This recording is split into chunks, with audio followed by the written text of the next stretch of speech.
Okay, welcome guys to a session, a day with Zenler, session 2. Okay, so we have Kevin. Kevin's going to be hosting this, and it's a little bit different. So Kevin, pop up. It's going to be a little bit different because what we're doing this time is Kevin's going to go back. He's going to recap over the features because we still see people missing the features. That's your recap. Going back in time. You got me looking at, is my sound on? you panicked me. Yeah, we're recapping in time, right? We're going back in time, back to the future, right? And we're going to have fun with this one. So we're going to be relaxed. We're going to be talking about these things. We want questions to come in.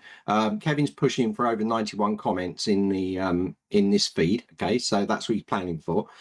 We were talking about prizes and things like that, but I don't know. We'll see. He might say something. I don't know. But we're going to look back in time at the features because a lot of people do miss them. You know, we see this all the time. Yeah, even though Kevin mentions them in office hours, you know, and we mention them as feature release, they still don't, sometimes they don't get through. And especially you guys that are new with us, like, you know, Sarah, for instance, is new with us, probably doesn't know about some of these features that we put into the platform. So it's good for you to see how Zenler develops itself going forward. So when I'm asked to, I'm going to be screen sharing, showing things. Other than that, Kevin's going to be talking about the features, and if he wants me to chime in, I will.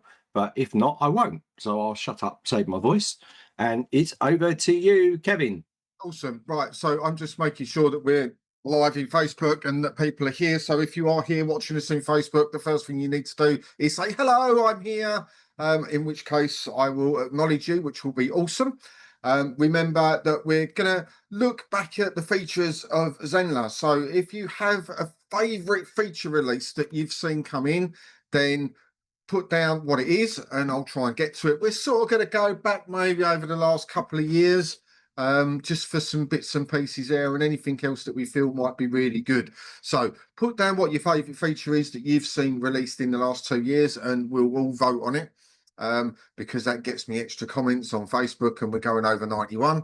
So you need to be here and be answering these things. So are you here? Let me know you are here and you are ready for this. And we're going to get cracking straight away into the first feature release. So we're going to ease you into this. Okay. And I'm going to get David to work hard on this because I've not prepared him. He has no idea what it is that I'm going to be asking him to do. And we're going to screen share most of this and show you exactly how it works. So the first one is going to be really super simple to get in on. And this was released quite recently. I don't actually recall anybody talking about it since it's been released, which interests me because it's one of those that has been asked for over the years, especially people working with companies that want to enroll lots of people in a course. How do I do that? How do I make it so all our employees can come in and they haven't got to pay and all of this stuff and all of that. And also for anybody that has been asked to create batches of coupons before. So the feature release was bulk coupon creation. That's the one that we're going to be looking at and talking about.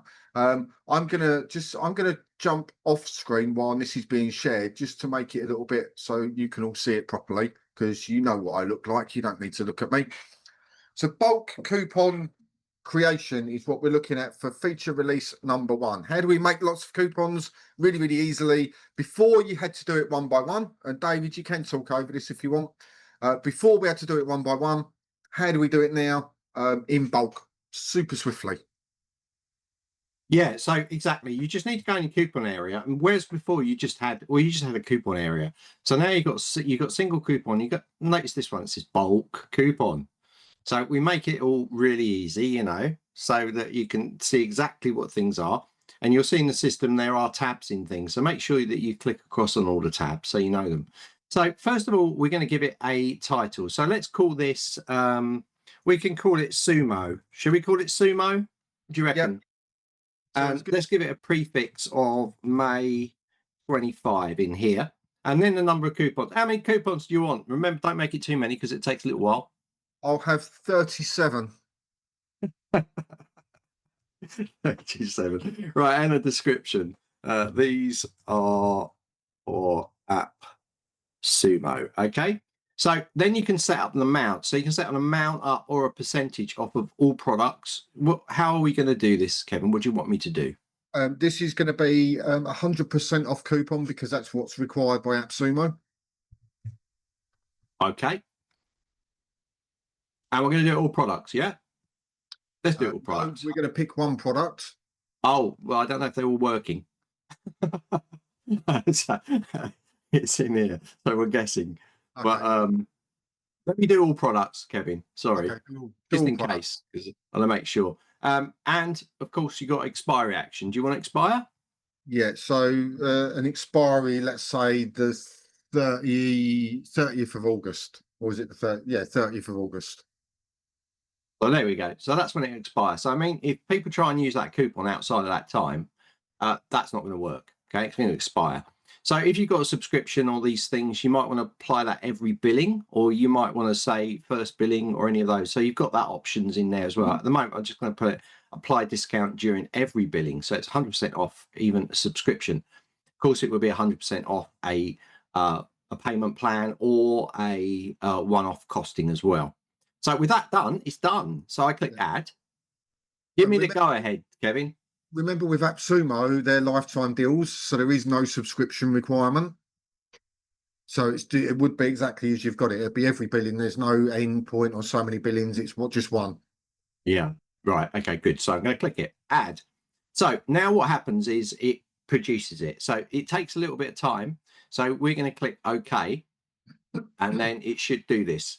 So sometimes I find, it can take a bit of time, but it might have done it quite quick because it's only 37. So if I click here, what you're going to do is you've got your automated 37 coupons. So it's 1 of 15, but you're going to see that you've got other pages here. So it goes right the way down to 37. So you can download this as well. So this downloads as TXT file. Okay. So if you've got that, you can open it up and you're going to see your coupons have been generated. If I open the right window. So you can see that your coupons have been generated here as a text file. So of course you can use something, you can take this into a CSV format as well and generate those if you need to, a requirement from AppSumo, or whether you can just take them in as TXT file. But basically it's produced all of those coupons and you've got them all now and they're saved on your desktop. So that's how it works. Awesome. Right, so that's feature release number 1, bulk coupons. Charlotte, hey, how are you? Good to see you here. Let us know where you're watching from, Sarah, Charlotte, put in there where you are, what country you're in, what you love about it, what's so great. I'm in Essex, we have windmills, we have Southend Pier. We also have lots of sun when it's sunny, so which is great. But yeah, let me know where you're watching from, of course. That's always awesome to know. Oh, we got a few people saying it was flipping back to you, I think, as you were talking, but I don't think so when you turn your screen off. Oh, I don't know. My screen is off, I think. Yeah. Yeah, I think it's all right now. I think people are okay. So yeah, It's all good. I'll tell you what, I'll do a standard screen share. That way you're going to see it normally. Yeah. So Perfect. sorry guys on YouTube if you're watching, but you're not going to see it. So we'll just do it like that because all our groups in here. Yeah. So good. Okay. So let me just quickly just show people, if people didn't quite see that, let me just share this a little bit now. We got the time. So if you can see my screen, guys, you can see that there. You're going to see that you have it in here. So you go to coupons, right? You go to the add coupons, you go into bulk coupons, you put coupon name, prefix like May 25, number of coupons you want, description, percentage, we put 100% off for AppSumo. We put it across all products and we had an expiry date on it and we hit create bulk coupons, add. And then what it produced for us was this here. So this list of 37, which is what Kevin wanted, of these tokens. And then of course you can download this as well. So you can click this little download and that will download that and open it up for you.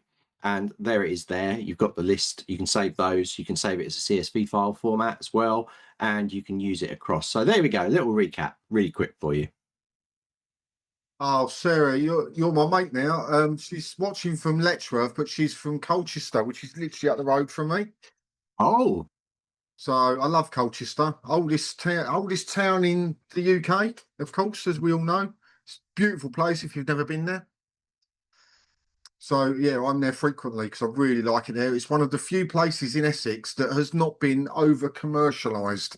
As in, you can walk through Colchester. They've got like a little town centre bit of that, and they've got so many little independent owned shops there. It's pretty awesome. Really like it. Right, cool. Okie doke. So let's get on to our next one. So I'm easing you into these with just some little ones just to get you going, to wet your whistle, to understand what you're going on. So one of the things that we like to look at is we like data, right? So I've got to really enjoy describing these because David's going to be sitting there going, what release is he talking about now? So we like data, right? video metrics. I'm going to change what I'm asking for now. Right, video analytics. That's what we're talking about. So this was released recently. It was just the end of last year. So we can see certain stuff on the videos that we're producing. Now, I think this is hidden away. I don't think people know this exists. And I'd like to give you a quick demonstration on what does that mean? What can you see? And what does it mean for you, really? And that's quite important because we use video in lots of different places in Zenler. We don't just use it in courses. We can have it on landing pages, sales pages, opt-in pages, video funnel pages, and all of these things. And it gathers this data for us. But I don't think we look at it. I think we look at the course stats or the opt-in stats and stuff like that and leave it at that. I don't think we delve in enough. So video analytics, David, this is the one we're going to look at. Right, let's jump across. Let's share our screen. So here we go. So, right. So if you go to your site, to your media library, okay, I'm going to tell you two things here. So if you go to your site and media library, you're going to see that you've got a little analytics tool here. Now, I'm not going to click that at the moment, but I'm just showing you, you can jump to it. So actually, I will click it. Let's just click it. Why not? So here we go. So analytics starts to come up for your video here. Right, this is really good. It shows the number of views, impressions on here. So views mainly finished, they finished the video, they've been played or they finished the video. Impressions of people that have hit it, and finishes one. I'm sure these analytics, you know, this is a fairly recent one. Total watch time, so 660, 82. Sometimes it doesn't make sense to me, this, but it can be like people have watched it and just stopped right at the end or something, so it might not count as a view. So it gives you a guideline to look at, but you can view and you can filter all of the videos inside your site. Okay, so you can go to the overview. That's the overview of that one. You can go and you can filter on yesterday, for instance, and then you can run reports on video. So let me do let me do all time, group by day. I'll just group by day and run a report, and it should then run a report across all the videos that you've done here, so it shows them. But the place I like to go is I like to go into courses, and then I like to go into video library here, because it gives you a glance. You can see it here, so it actually shows duration of the video. It gives you a bit more information. A lot of people think, oh, it's in the media library, but you've actually got a video library inside the course area. So it's tied to a course. So you can, if you've tagged your videos, you can use tagging to filter those videos out as well, or you can find particular videos if you've named them properly in there as well. But the analytics is really cool. So you can see when it's up, sometimes when it's uploaded as well. So if I go to this one, for instance, let's go to this one here and queue this up, then you get this nice little report of how many views and all of these things. So it gives you a guide of what's going on for the video analytics part here. Again, you can find videos in here and of course run reports as well. And you can see, you can go through these, especially the older ones that have got, some of these came in before the video analytics was in here, so they might not have data, but you can see the results of what videos are doing well. And this can be really good for you because it tells which are converting or which are being watched. So just look for those high numbers, you know. Total watch time in here is quite a big one. This is quite a big one. This is massive here. Yeah, it's massive watch time, but in here it's not. Okay. So these are videos that you've uploaded to the system. They're not embedded videos from YouTube. On YouTube, you can check the views yourself anyway. So yeah, it's a nice one, isn't it, Kevin? I like this one a lot, a real lot, because it does two things for me. So if I've got a video on an opt-in page or a sales page, are people watching it? If people are not buying or opting in, is it too long? Are they not watching to where they need to watch to encourage them in? So it could be you make it longer or you make it shorter based on the data. And also in courses, is there a bottleneck video? We often talk about what stops people going through a course and progressing. And if they've not moved on to video number 4, for example, what stopped them? Have you put something in lesson number 3 that they've got to do an assignment and it won't move on till they've done it, or they've got to do a quiz and it won't move on till they've done it? Have you stopped somehow the progression? Or are they just stuck at video number 3 and it's not letting, they're not capable of moving on? So as a course creator, from that side of things, you could really delve into, you know, what people are doing, right? And that's important, because people will not tell you, I'm stuck on number 4, I can't get on.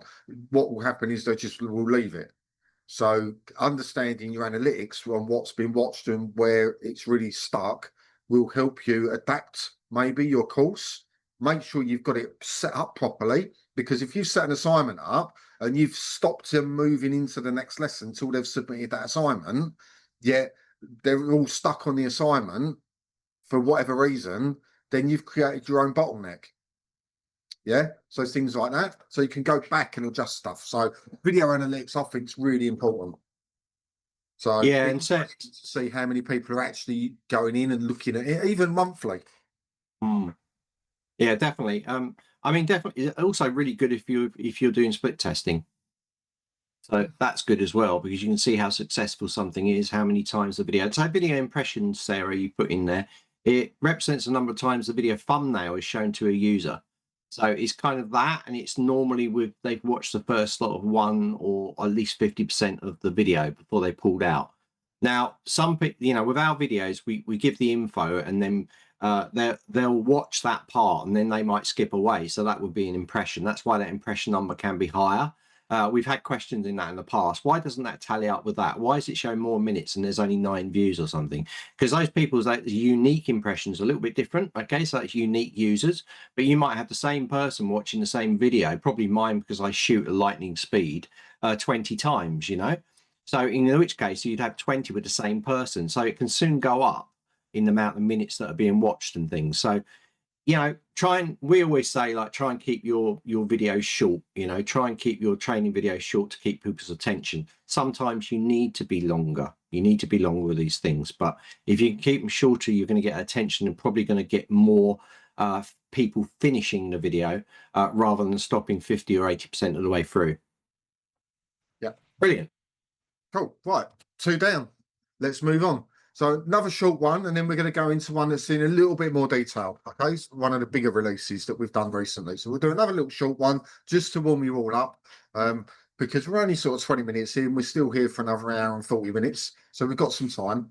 So this one is one of my all-time favourite releases. When it came out, I'll tell you what, I was jumping up and down for joy. One of the hardest things we have is sales. In what we do, we try really hard to get people to come in, to promote our stuff, to get people watching what we're doing, to get them to the point where they're on a sales page and they're looking to purchase. And it's quite frustrating when you see lots of people come to a page and they don't complete the purchase.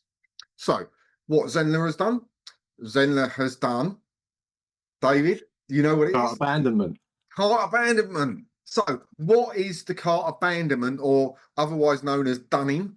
What does it mean? How do you find it? And just as importantly, how do you set it up? Because it's a one-time setup and done. And so it's by default switched off. So you have to switch it on. And most people that I spoke to 5 people just this month that are selling actively on Zenler that did not know it existed. And this little tool, this little bit that you can put in there, takes less than 2 minutes to sort out, is really, really effective at just occasionally getting that sale back in where people had the intention, but for some reason didn't complete the sale. I'm not saying it's going to change your world, but what I am saying is it does pick up the occasional extra sale for you and you do nothing. So let's look at cart abandonment. Yeah, I think this is when you first started this, I thought it was going to be blog. I was on the blog page.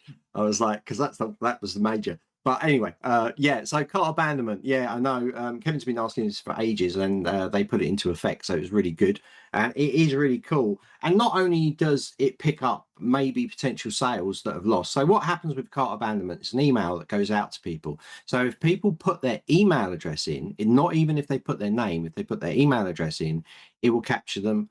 And if they leave before they've made purchase, if they just got out of the platform, it will capture it and it will be timed and it will send out a cart abandonment email. So this means this is twofold. One is they might not want to buy it anyway, which is okay. It's absolutely fine. But more importantly, it gets delivered to their inbox and it tells them, look, why? You know, because you can word it however you like. And that's what we're going to look at. It's going to ask them, why did you abandon? Do you want to make that purchase? Do you want to ask us questions about that? So it's a follow-up without even trying. That's the perfection of it. So I'm going to show you where it is. Now I've explained it. We're going to jump into another screen share. We're going to be screen sharing like crazy today. Right. So first of all, Kevin mentioned, is it turned off by default? So what you want to do is you want to go to your site and you want to go to notification emails. You're going to see here, I've turned it on, but I'll turn it off. This is what it will be like by default. So if you read here, our little question mark tells you everything you need to know. If send cart abandon email is enabled, system will automatically send an email when someone abandons the cart. You can edit the system email from templates from site language system emails. I'm going to show you all that in a second. So let's switch it on. And now let's look. Now it's saying here, after 1 hour, 6 hours, 12 hours, or 24 hours, send this email. So by default, I have it on 1 because I want it fairly soon. So then you click update if you make that change. Now it's going to work. Now you need to see the email because you might want to change it. Really easy. All our system emails as well as dynamic language changes are in the language section of the site. So if you go to site, go down the language. Now we turned on the abandoned cart. You're going to get this lot at the top. And this is all to do with the dynamic blocks when it puts my courses, all courses, you know, this sort of stuff. You can change all those strings in here. So maybe Kevin's going to do an announcement about that. So I've gone ahead. But system emails are down here. So if you click this little arrow, it's going to open up. And if you click here, it's going to open up all the system emails that go out. So system emails, you should go through all of these. Me and Kevin both say this. We said it many a times, and Mammy. Go through these, make them your own. Okay, so these are by default set up for you. They all work, but they're not. They're just basic. They just say you're enrolled in this course, and it says the name of the course, this is how much you paid. It gives just the basic information. So you should go through them and make them your own. But the one we're looking at today is the cart abandonment email. So if we open it up, here it is. So this is what it says. It says complete your purchase now. Now we're not going to personalize with a name because they might not have put their name in there. All right. So it sends it out, but you can say what the product name is. So I always leave this as it is because I think it's good. I'll change it slightly. You can put your company logo in there if you want to, the student's name as well. And you can say, we noticed that you didn't finish ordering. And then it tells them the product that they were on, that they started to register.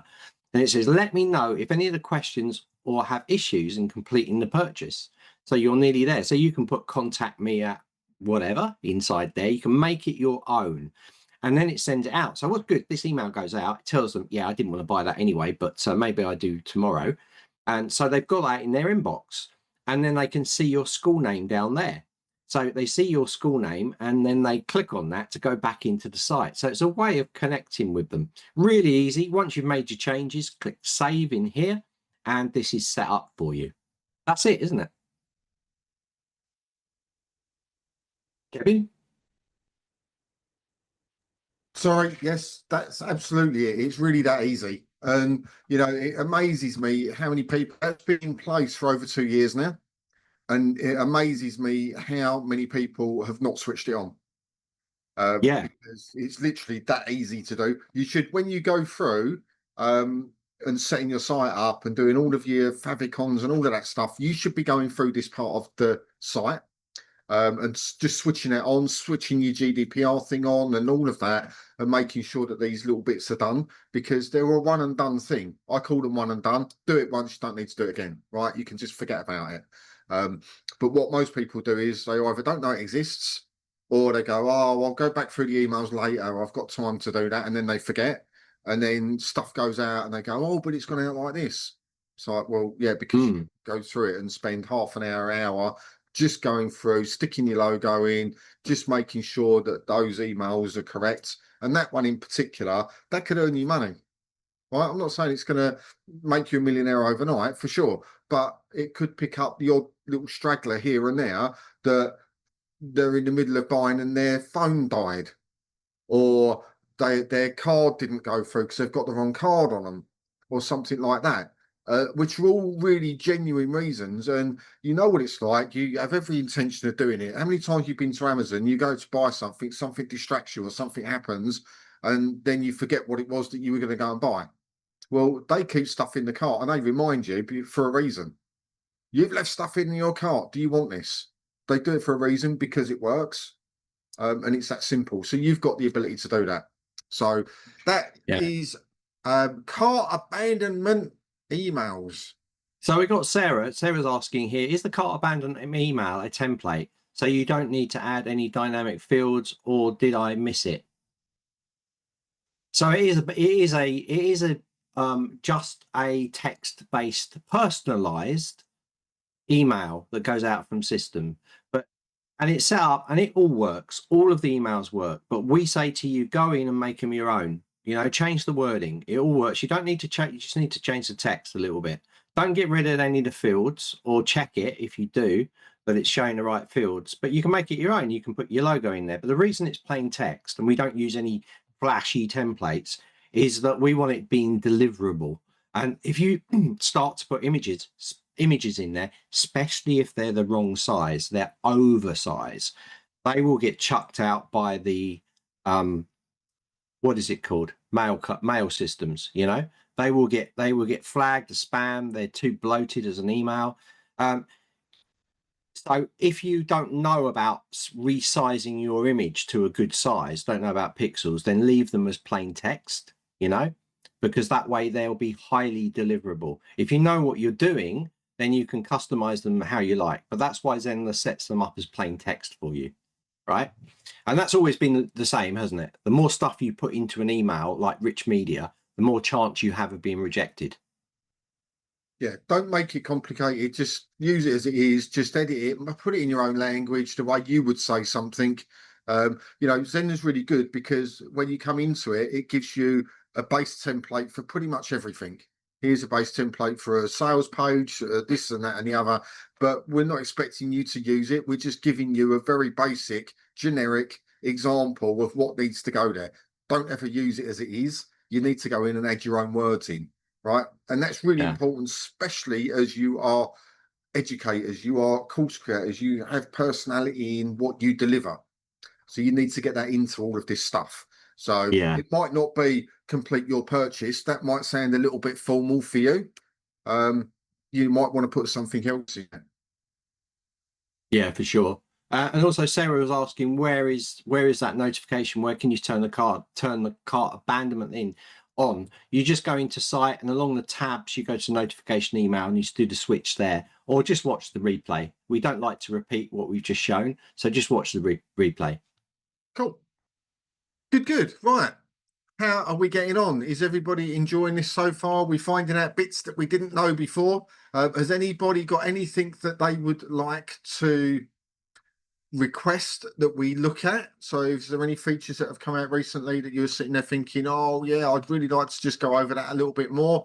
We're not going to do full-on tutorials, of course. Someone's just said, my screen is frozen. Charlotte, good to see you. We'll definitely do that now. Thank you. It's a really quick and easy fix. We've also got Ellie from Copenhagen. I have a lot of replays to catch up on. So that's She's amazing. camping. She's traveling round, Kevin. She's all over the place. Is she? Yes, we've got people tuning in from all over the place, which is awesome. I like it. Right, remember to put in your comments. Remember to let me know where you are, and if you've got anything specific or anything that you're liking, do put it as a separate comment in the Facebook chat. So that would be really, really great. Now, let's move on. And I've gone right back in the archives for this. I said to David, we're only going to go back 2 years. I lied. So we're going to go back a bit further. And the reason we're going to go back further on this one is this one's actually really, really important.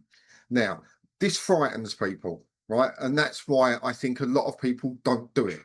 And the thing is, it needs to be looked at, addressed, and understood, right? Now, it's a little technical. I'll say a little technical, but it is something that's going to really change the way that your business can be operated within Zenler. And it's all about communication, right?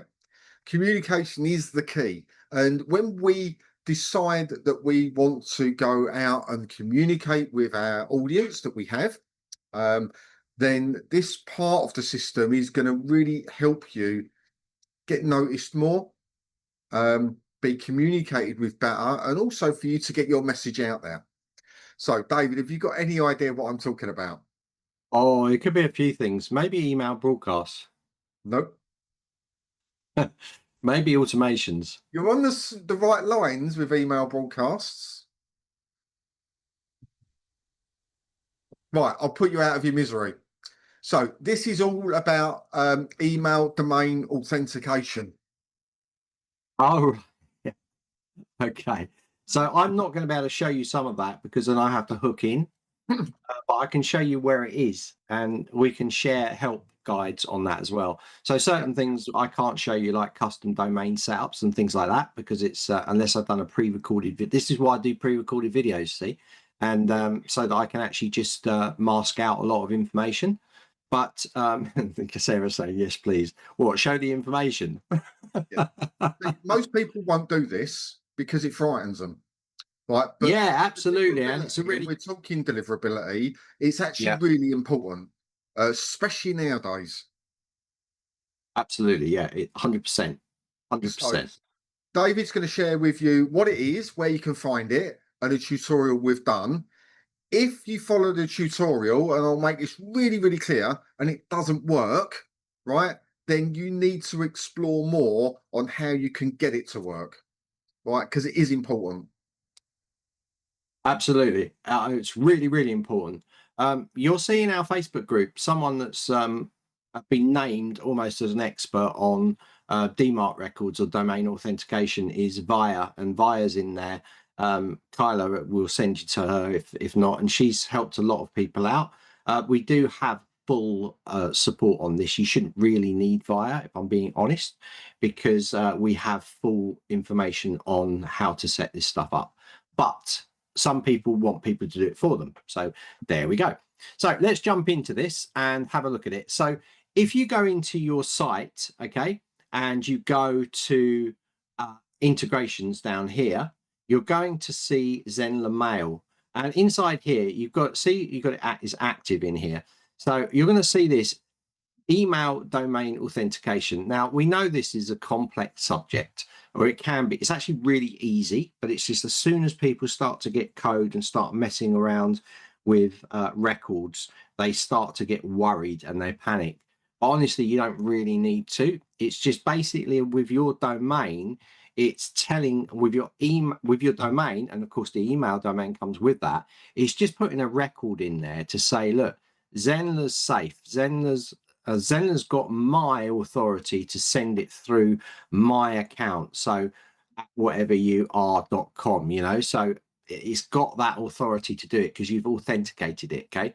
So as it says here on the little see, it says email domain authentication improves your email deliverability, sender reputation. It tells email providers that you are a real business, and Zenler has your permission to send emails on your behalf. All right. So what that means is you as the domain, as the person that owns your website URL, you've given Zenler the permission on your Zenler site to email, use that email address, and it come from there. So what happens is it will send out from Zenler. When it goes out, it will check the records on your domain, and it will say, oh yeah, it's approved that to come through there, and then it lets it through. So it's really so important. If you click the email domain authentication, you'll see email domain authentication shows email providers like Gmail, your real business, and then you can authenticate your domain here. You're going to see more information down here as well. And if you click domain authentication, you can add your domain in there, and you will then be set, and you can proceed on that. Okay, so I got this set mine, so because I wanted it authenticated through here. Okay, so that's how it works. You can also check your details in here as well, make sure your details are correct. So it's going from Zenler. I've got good doggy and I need to change that to quickly because I changed the site over, but that's how you can do it inside that area. Okay, really, really important. And we have support docs on it. So I'm going to grab the support doc because it's very thorough. We did a video. Have you got that video URL, Kevin, of that? Because it would be good to put that video in the post. Yep, let me go and grab it. Because I've got it, I'm looking at it right now. Oh no, I'm not looking at it right now. In the meantime, what I'll do is I'll grab the support documentation on that. And we have huge support documentation. Huge. So I'll put this link in there as well. Here we go. So it tells you, go site. Okay, the color's a little bit different because we changed the branding, but it's the same. Integrations, you go down to here and we walk you through the steps. So it tells you set up, update, you go through, and it tells you every step of the way. I think at the bottom, there you go. Massive, great video there. So you can see that video. That's the video you can use. So probably you can just put this one into the chat. Yeah, I've got it in the chat now. Ah, you got it. And this is the support doc part of it. So you got written and you got that video. And we go through each of those steps so you see how it's set up. So it doesn't need to be hard, this stuff. Just like setting up your custom domain or subdomain, it's pretty much the same thing.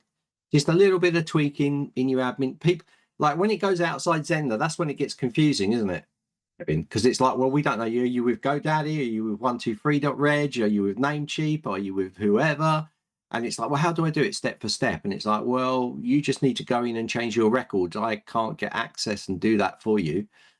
You know, so if you get stuck, then if, say, for example, you're with Namecheap or someone like that, just go on to Namecheap support and say, most of them have live chat or some sort of support area. Just say, look, I'm on this platform. I've been asked to do this. This is what I need to do. Can you help me? Because they'll help you do it. Right? It's their platform. They know how it works. Right? So that's where the domain is. They're pretty much all the same, but sometimes I can understand it looks a little bit daunting if you've got stuff in there and you're a bit nervous about, well, I've got a site and I don't want to break my site and all this stuff. So if you're really worried about it, speak to where you've got the domain from and they'll do it for you. Right? Normally they're really good. 123reg as an example are very good on their live support. Yeah. Yeah, they are. Sarah's saying that she had problems with it. She got stuck when she tried to do it. Well, also the other side of it is if you try to do it and you're on, you think you're in the right place, because we've had people like instead of using, like we say with domain names, like you saying CNAME record, and we've had people send back screenshots and it's been A records, which is like a big one. Don't touch the A record, and it's like, well, it's not a C record. Oh, I didn't see that. You know, but it's just being very careful and following things through. But if you're stuck, take a screenshot of it. You can send it to support. They might say go to the host and get them, but most of the time they'll go, oh, you've done it there and you need to change that over. Yeah. So even Zenler helps you with that. But as Kevin said another system should support itself. Yeah. Right. So there you go. Email deliverability. If you want not to be caught up in so many spam filters, get that done, and hopefully that will help you out. Okay. Right. Next one. Now, the next one's going to be a biggie. Right.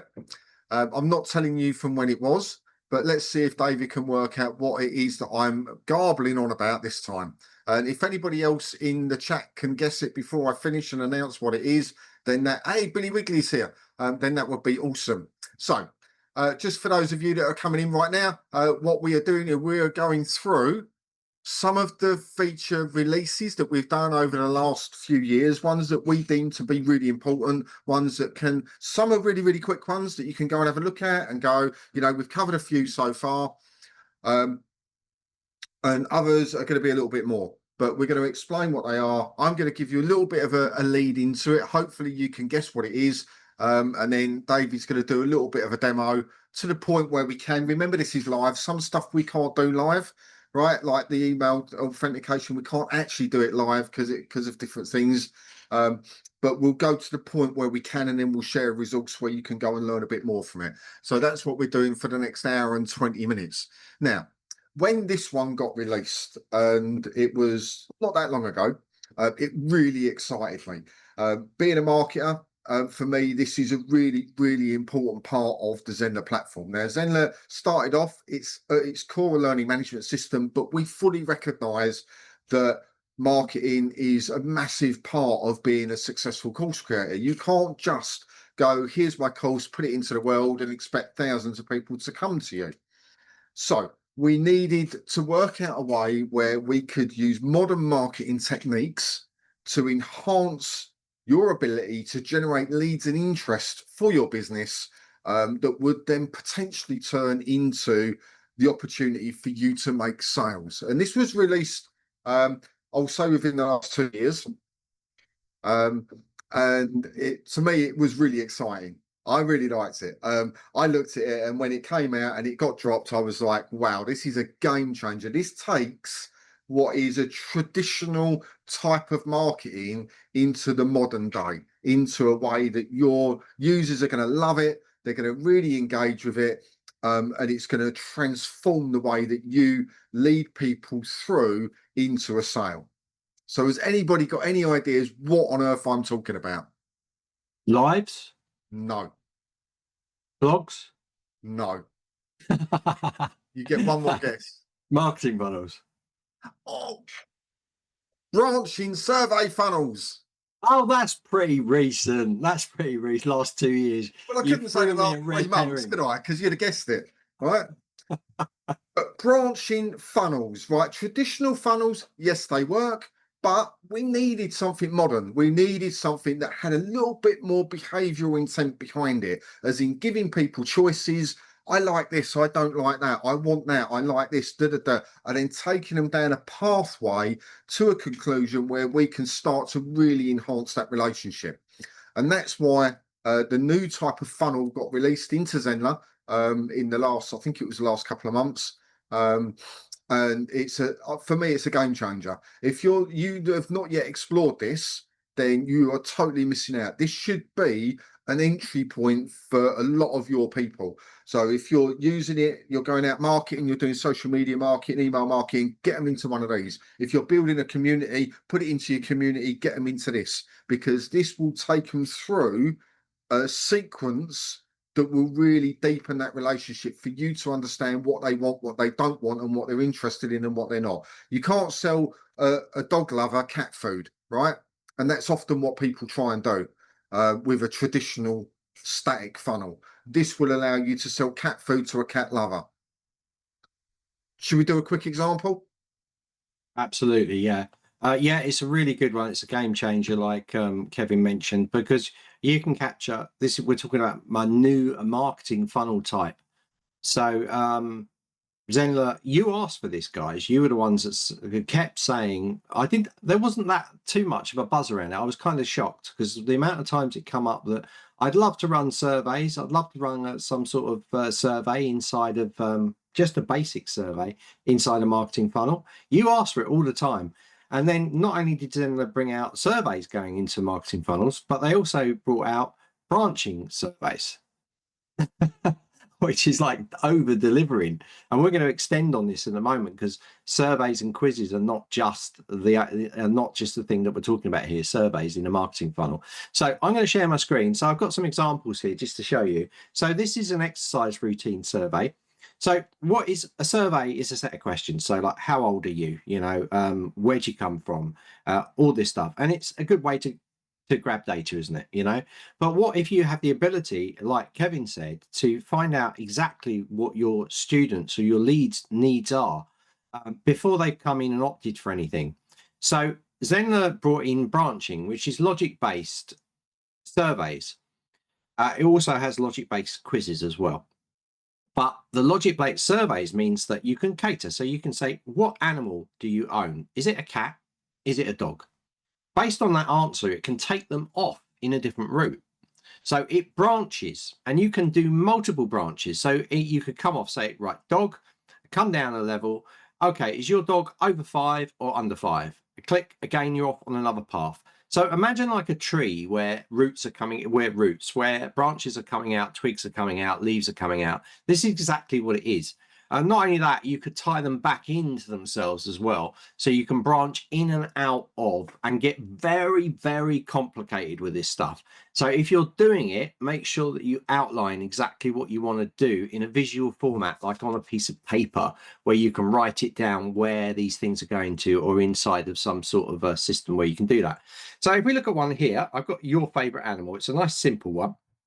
We're going to jump in here and just preview this, and you can see what happens. So inside here, we got, tell us what your favorite pet is. It's just 60 seconds. So begin now. So this is just a little survey, just checking how many people like cats, hamsters, rabbits, none, or dogs. So I'm a dog person. I'm going to click dog, and then I'm going to click next. So now you can see it says, tell us why dogs are so cool. So I'm going to go back one, and I'm going to show you what happens if I click cats.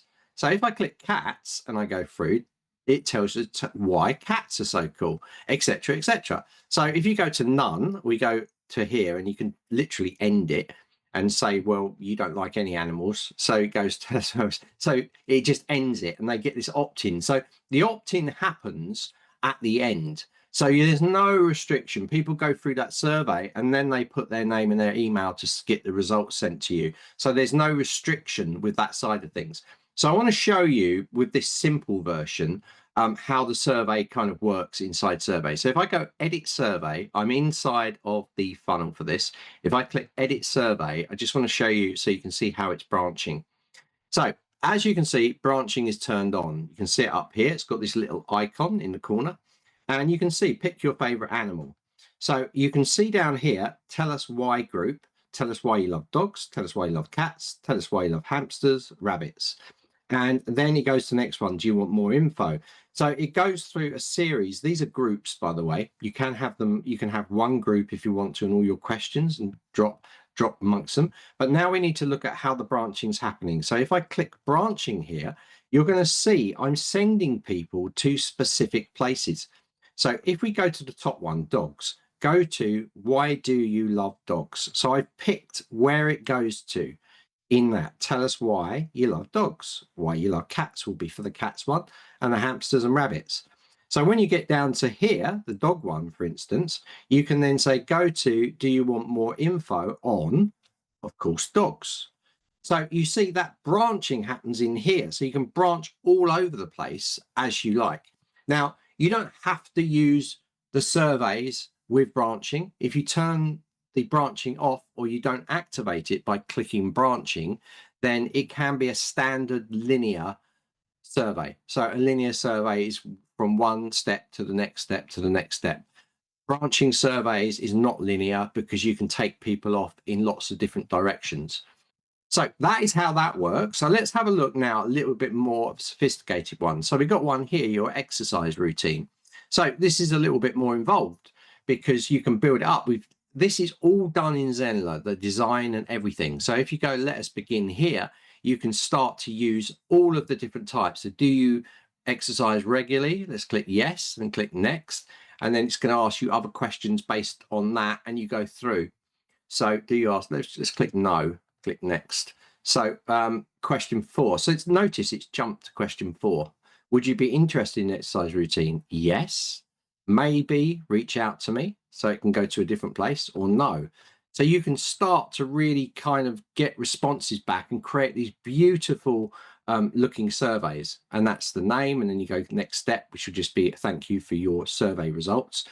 Of course, you must remember that inside there you can automate as well. So you can automate results. So based on the result that they've given you at the end, you can send out an email based on that. And you can see here on survey result, you see. So if I click this, you'll see on survey result, exercise result. Okay.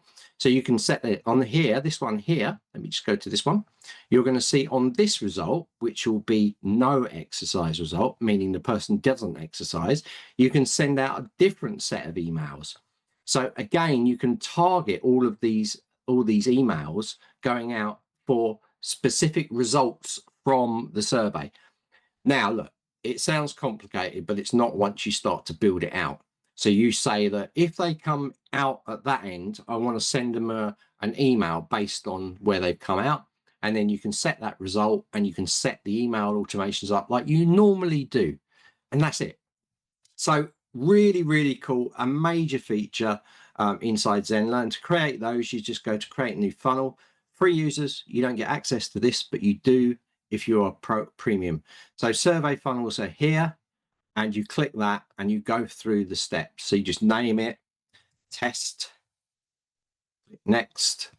There's only one type. There's going to be more themes added, by the way, but they're highly customizable. As you can see, I showed you a couple of versions.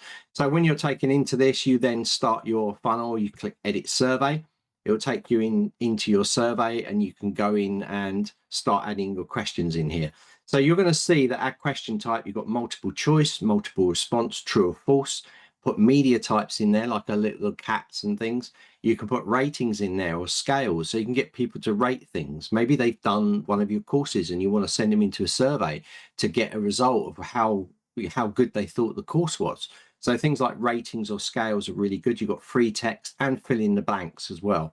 So really cool. You've got opt-in page as well you can design up, and results page as well. Results pages that you can add based on their results. So you can add a different result page based on the end result as well. So I love this. Plus you can make it look amazing as well. In the theme settings, you can completely change the theme by just clicking a button. You can you can edit the theme in here. So you can go and drop new images in there that you upload. So if I've got a gallery here, let's just click one of these. You can see I can just drop that in there. I can make it look cool straight away.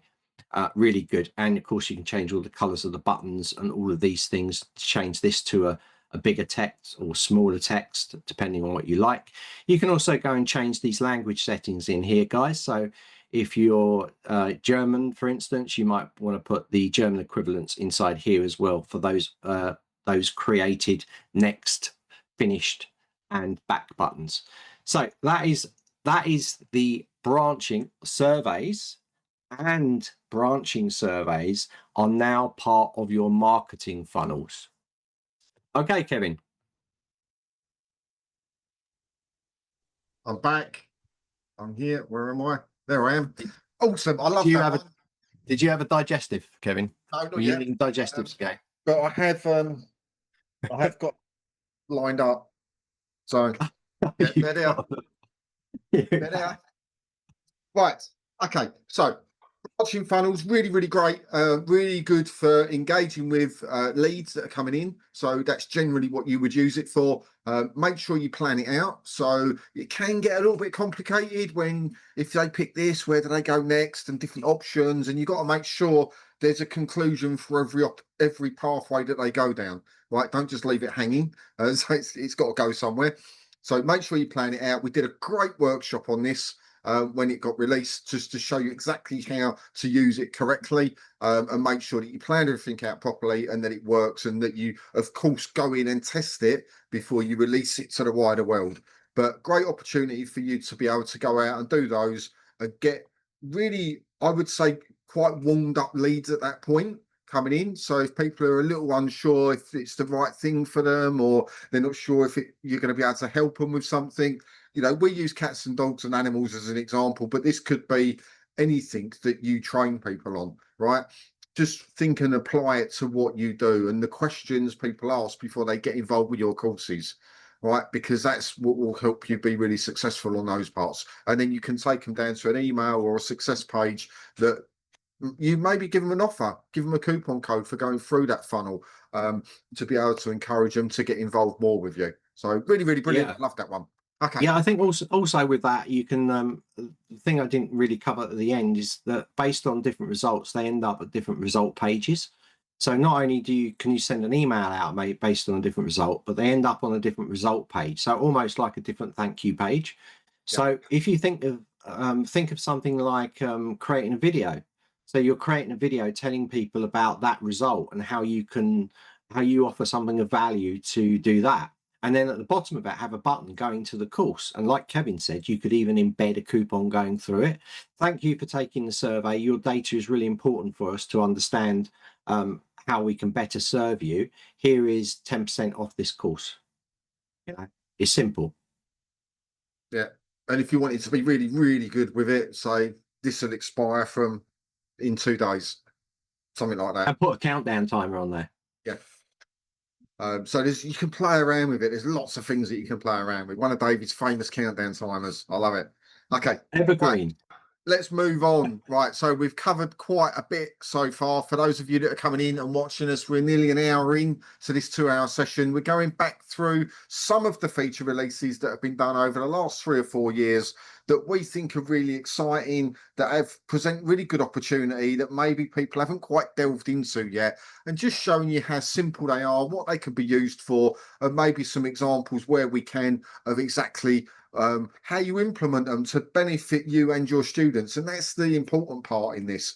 It's not just about you using it just for the sake of using it. It's what's its purpose? How can I use this to either further my business or help my students, and my students will love it, right? And that's what a lot of these features are focused around. And that's exactly what the next one is focused around. So are you all ready to guess what the next one is? So this was released some time ago, let's say 3+ years ago. Okay, so that'll give you an indication of what it was. Now, lots of times when us as course creators, we hit a frustration. We don't, when you're in a classroom, you can really read the room, right? When you're there and you're training someone in person, you're going through stuff, you have natural pauses, you can look and see when people have got something and when they're struggling with something. The body language tells us a lot. When we're educating online, we don't get to see our students. So we have to have ways to be able to measure and get to understand just how much our students know at certain points. And that's what this feature does. So what do you think this feature is? Set assignments. Oh, you got it in one. Oh, right. I guessed I was going to say lives. Assignments. So assignments came into courses just over 3 years ago. It was requested. It was a massively requested feature by the people using Zenler. How can we know at a certain point in a course that people know what we need them to know, or how can they feed back directly to us as the instructor in a private environment, where they can send us something and we can either say, yeah, this is great, you've really nailed it, or actually go back, you need to work a bit more on this, or actually you've got this completely wrong, try again. We can set it so it stops people progressing until you as the instructor go, boom, you've nailed it, time to move on. So let's have a look at assignments. Let's have a look at where we can see the submitted assignments as well, because that's often a big question that comes up. People don't really know where they can find that. So how do we implement it in a course? How do we find out where the assignments are submitted, and how can we grade, accept or decline or ask for revisions? Right, brilliant. Okay, so again, we haven't prepared any of this stuff. So I'm having to jump from site to site that I know've got things in, because Kevin starts adding bits. So none of it's prepared. So we'll be jumping across 2 sites here, but I've got to be very careful because assignments that have been submitted have got people's emails address in. No, they haven't. That's good. So I can see some of that data already. All right, guys, I'm ready, I think. So let's just show you the assignment section first, and that way you can have a look. So assignments are in courses, right? That's where they are. Assignments is a pro and premium feature. So guys, if you're on a free plan, you can't use this, but it'd be interesting for you because when you do upgrade, or if you do upgrade, you'll have this. And you're going to see it down here, it says assignments.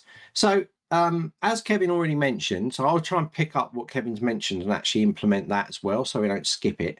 But he was mentioning how you can hold people up and you can actually say, okay, you're ready for the next stage of your course. So that's what assignments for me are really powerful, not only for the fact that people can submit information to you and even upload, but you can also say whether they're at a level where you think that they can carry on through your course. So that's powerful as well. You don't have to have that turned on. Okay, you can just let them go through your course as normal, but you have that ability. And so if I say, for instance, I have 2 lessons in here, I have one that's a podcast and I have one that's live.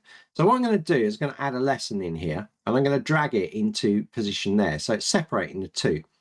So I'm going to call this, let's call this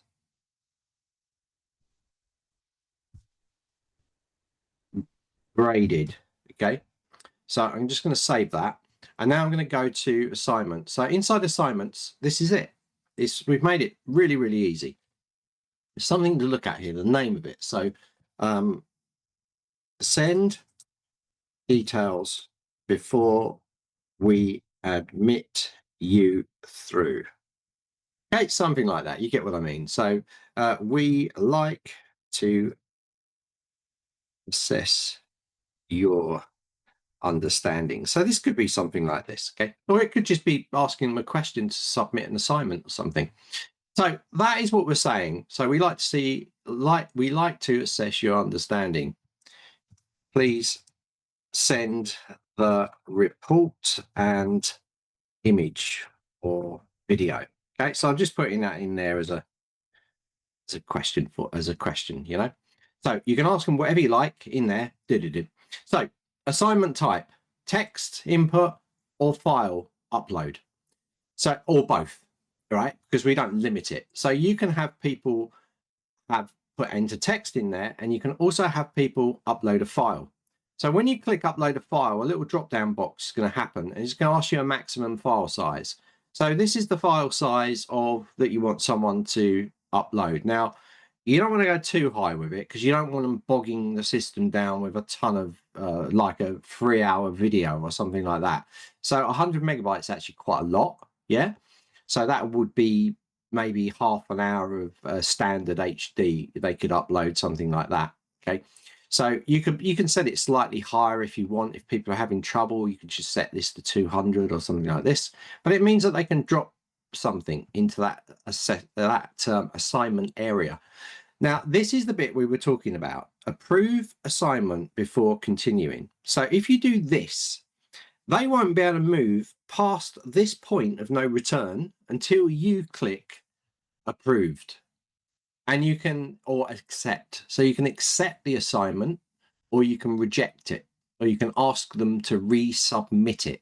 Okay. So you can ask them like, that's not correct. You need to answer it correct. You can feed them a bit more information on the feedback and they can resubmit it. And then when they've passed, you can say approved, and then they can continue their way through the course. Now you're going to notice in the little editor up here, you can also drop images in here. You can drop links in here. It's a full WYSIWYG editor in here. So you can do a lot of different stuff inside here as well. Okay. It's got all that formatting that you can put. So you can make these look really nice if you want to. And then you just click add. And now that's been added inside here. So you can see it says approve the assignment before continuing, right? You can also set this as compulsory as well. So they've got to do it, but that doesn't really make any difference in this case because they can't continue until they do the assignment. Okay. So this is a very, very solid way of controlling people coming through. And I know a lot of you are training people and you want them to get to a level before they continue through. So I see assignments as the most flexible way of drip feeding content to people because you're literally letting them go. It's not based off a number of weeks that go by or a time that you set out. You know, you're actually setting it inside there. So when someone fills this out, let's just have a look at it now. Let's just go to the course curriculum page and have a look at what's going to be shown here. So I'm going to go to this graded one here, and this is what they see. So send details before you admit. So they go in here and they type away, they give their details out, they click in here and they can upload their file. Let's just go to David Zenler like that. And then they can go type in here and then they can hit submit assignment. Now, I'm not registered in, I'm not logged in as a student, so I'm not going to receive anything. I'm not going to be able to click. But I'm also not going to be able to go to the next lesson if I was logged in either. Remember the difference between testing this as an admin and testing it as an actual student. This is what we say to people all the time. Like, if you're testing it and going, I don't understand, I can still move through my lessons, so it's not stopping me. And we say to you, that's because you're probably logged in as an admin and you're just previewing it, or you're testing it from an admin point of view. And admins can do everything. So you're allowed to bypass that and go through and jump around as much as you like. So we say sign up as a test student and go through and test it that way. So if we look at some assignments inside here, we have assignments on our tutorial site that we have, and you can see that we can manage these as well. We've got Andrea here. Kay hasn't got any emails in here, so it's good. And we can manage these. So you can see the status pending pending review. That's hard to say. Approved, and you can see people that are approved in here. So you can see, and this is part of courses that we set assignments into for people to follow, for them to upload media to us. And it gives you a nice report as well. So to see your assignments, you go into course and then you go over to this side and then you see the assignments in there by clicking inside there, okay?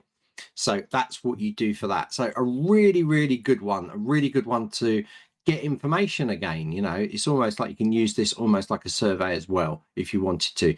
So think about being creative with it as well. You know, think about writing something and leave gaps and say, fill the blanks in, and put that in there and get people to fill the blanks in. So that is all about assignments. Really powerful, really good one to do that one. Yeah, I like that one a lot, because if somebody hasn't quite got it right, we listen to course creators all of the time and they're like, well, they get to the end of the course, but they haven't really understood module 3 out of a 6-module course, but they've progressed anyway without that right knowledge. But they really need to get module 3 to be able to effectively complete the course and be successful. So this allows you to make sure that happens. Also, if you ask for a resubmission, you can give them feedback. So private feedback to them.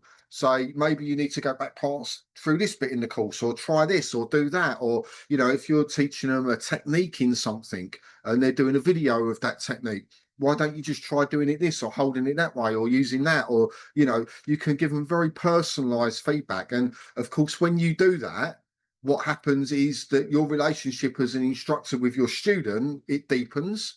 So, because it's one-on-one, if you was in a room with them, you would do exactly that. You'd walk around and you'd help them individually, as well as running the entire group. And this is a way of doing this virtually that they feel very, very noticed.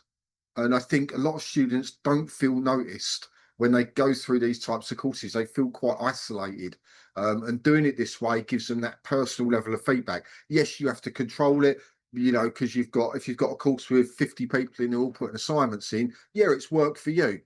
That's why you wouldn't put an assignment in every single lesson that you create. It would be insane. It would just take up too much time. But you do it at key points. It might be in a whole course you only set one assignment, right? If that's the critical one that they've got to understand. Or it could be covering the 3 modules, and you just, by the end of module 3, they've got to have that understanding. That's what they've got to do.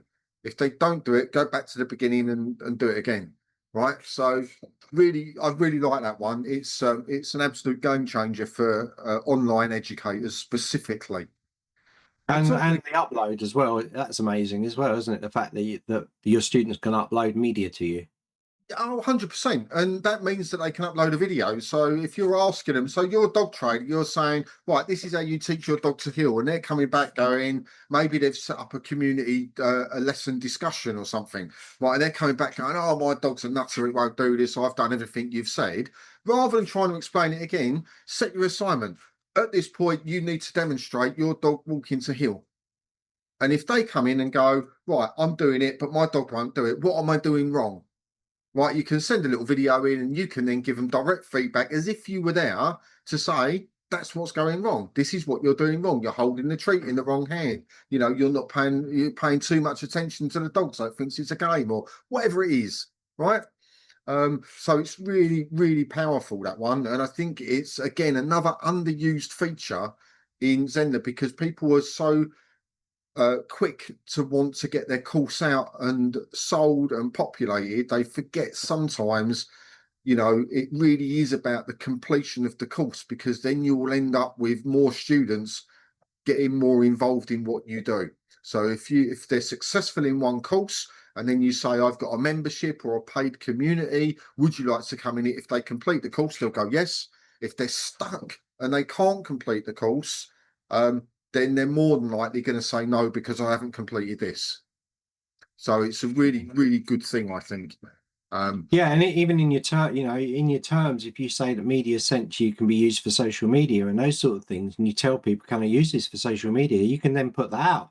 So you can use that, maybe use that video if you ask permission across your social, saying, look, this is what one of my students is doing with their dog now. Look at it before, look at it now.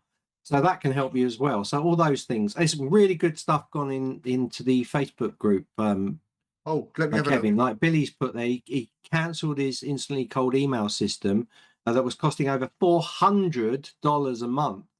How he uses Zenler email works great. I sent 41,000 emails this month, 0 bounces, 49% open rate, handles my email needs. That's a really good one. Yeah. Geraldine's actually got a question on this with assignments. So my courses have assignments. When do you recommend to make it required before moving to the next section? Really, that's your choice, isn't it? I mean, you know, we said like assignments are amazing what you can do, but you've also got to bear in mind if you've got the time for it. You don't want to be holding people up. I mean, any sort of assignment community means there has to be regular signing for you to manage that and to manage the community. It's really up to you.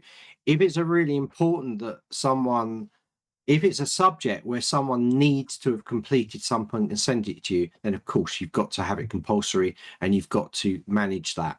But if it's something where it's not really going to restrict people, you can let them through, but you just want to see what your students are doing, then you might want to not make it required. So, but it's really a case by case study, isn't it? No right answer. Tricky one. If you've got cohorts of people coming, i.e., they start on the first of the month and they're all going through something every day, and then day 7 there's an assignment, you know it's going to be a heavy day for you to go in and make sure that you get them replied to, and then they move on.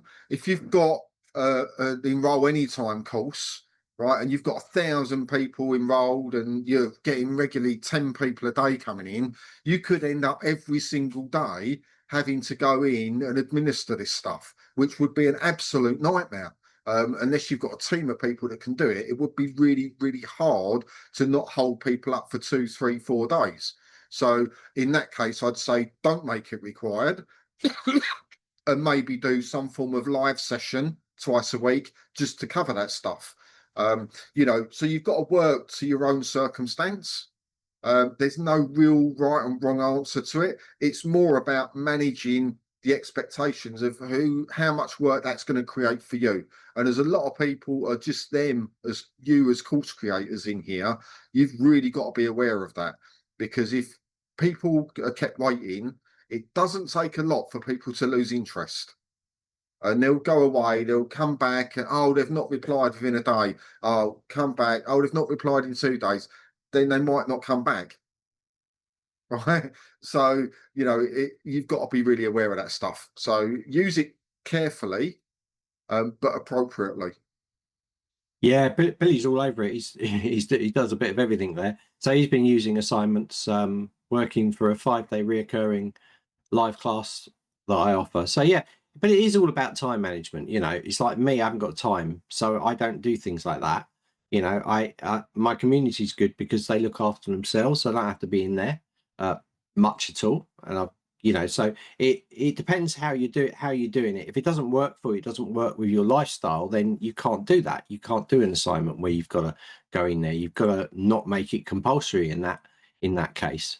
But if it's something that's going to be held up, or like Kevin just mentioned, you've got think about it like this: you could maybe make it more of a VIP experience. So maybe it could be a higher ticket to have that in there, something like that.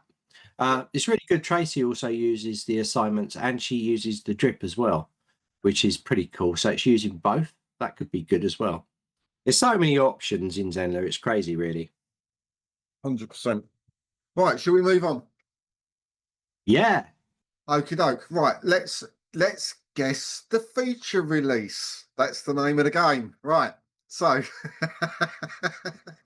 guys, you got to guess. I'm right, not guessing. Okay. So this one for me is a massive time-saving release. Okay. So one of the things that we have within Zenler is we have the ability to create lots of things. We have the ability to adapt and edit and build things that are not standard within the platform. So we make it so it's custom. And in that way, we always used to have the problem of having to recreate things around our site. I know what it is. Go on. Say blocks. Yes. So custom blocks as templates was the release that we did. And it's in the page editor. And it was one of those things that lots of people asked for because they were going in and creating very specific blocks that they'd put a lot of time and effort in. And they were like, well, how can I get this from this page to another page without having to use lots of code and stuff like that? Because people don't like code, right? Even though sometimes it's the easier option, sometimes it's not. So this feature was released a few years back into the page editor. It's really, really easy to use, but it's also really useful if you have certain things you want displayed on multiple pages on your site. So this was it, custom blocks as a template. Fabulous. Yeah, it's a really good one. It's a little, I mean, some of these things are little, but they're so cool. It's like the bulk coupons and things like that. And it just takes it up a level. So I'm on a page here. So say I've created a footer and I've done a nice little footer down here. If I click the block, that's the blue block, and I go in here and I save the block as a template, you can go in there and you can call it something. So try to be, you can see what I've done at footer, right? So I make it very clear with what these are. Yeah, that is the key to success, right? To make sure you're naming stuff. So I'm going to call this join us. All right. And I think I've got a duplicate of it in there, but I'm going to do it anyway. So now I've saved it. I can go across to any of my pages, create a brand new page to show you just a brand new test page here. So let's just put a test page in here, publish the page as well. Why not? And click add. So now all of my templates, so if I'm saving out templates, right? So this is how I work. I create one massive great page full of blocks, right? Full of different design blocks, 3-column rows, row blocks, checking the colors all work with each other, checking the fonts are all consistent throughout. And I've got it in one page, so I can work really quickly with it. I've got it in one page, I'm not jumping around. Save all those blocks out, open up the pages, drop them straight in. It's so quick, super easy. Some of them modify because you're changing slightly, but you're building your own archive of templates. So if I go to blocks now and I scroll down to custom blocks, you're going to see all these blocks. See all these blocks I've designed. And this was the one that I just put in. I've also got it there. So if I go like this and I drag it, then bang, it goes straight in there. Now, sometimes the color doesn't come across. So sometimes you've got to save that color out, but that's the color there. So it's really powerful for just dropping all these blocks. So see quickly I can make whole pages up based on these blocks. It's just crazy stuff how quick you can work. And this is just straight into a page. So I've now created this page from nothing at all to that in a few seconds because I've saved those blocks out. Really, really powerful. That's it. Oh, cool. He's got having his biscuit. That was a nice quick one. Right, I like that. Okay, right.